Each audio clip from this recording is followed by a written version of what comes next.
Hi everyone, I'm Mike Poland, scientist in charge of the Yellowstone Volcano Observatory. This is the monthly update for October 1st of 2020. Now, Yellowstone was in the news during the month of September. You may have heard there was an earthquake swarm centered really around September 10th. That actually lingered into September 16th. And before we get into talking about what happened overall during the month, I wanted to talk about this swarm. It was a nice little swarm located just south of West Thumb, south of Yellowstone Lake and north of Mount Sheridan. Most of it occurred on September 10th. There were 90-odd earthquakes that occurred that day, but it lingered on into September 16th, and overall there were about 125 earthquakes that occurred in that swarm. Now that may sound like a lot, but that's actually par for the course for Yellowstone, kind of background activity. Yellowstone has lots and lots of seismic swarms. There are about 1,500 to 2,500 earthquakes every year in Yellowstone, and about half of these occur as seismic swarms. This seismicity is related to the fact that there's faults all over the place in Yellowstone. This particular swarm here occurred at the intersection between the caldera, Yellowstone caldera's bounding faults, and the Mount Sheridan fault zone.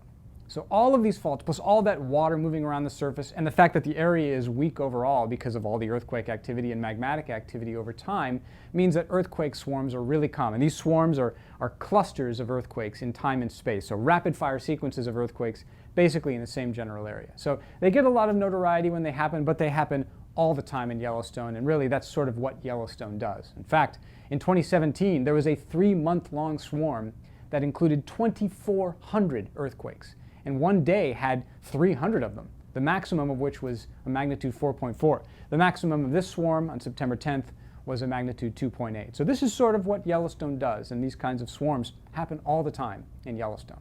Okay, let's dive in and talk about what happened during the month of September. The University of Utah Seismograph Stations, which is responsible for the operation and maintenance of the Yellowstone Seismic Network, recorded 205 earthquakes in the Yellowstone area during the month of September.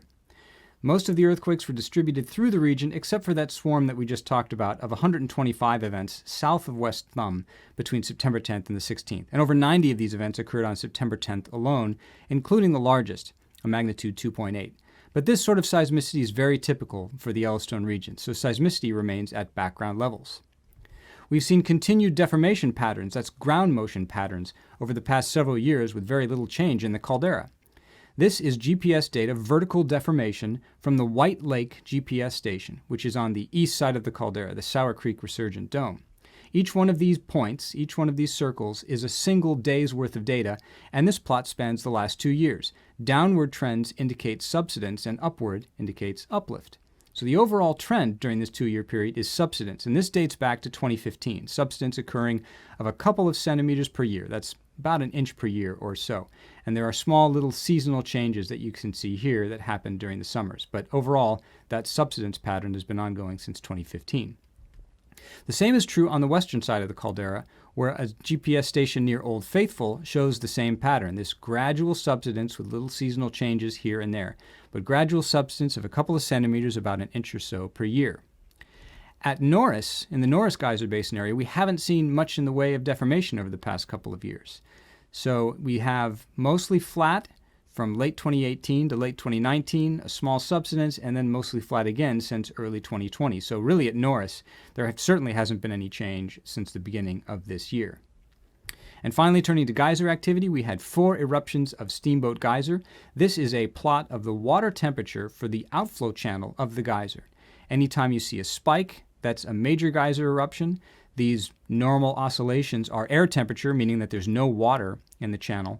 And this sort of jagged lines are small, minor eruptions of the geyser. So each major eruption is preceded by minor activity. We had major eruptions on September 1st, September 9th, September 16th, and the 4th of the month here on September 26th. And of course, we did have Giantess Geyser, which erupted for the first time in 6 years in August, erupted again on September 10th.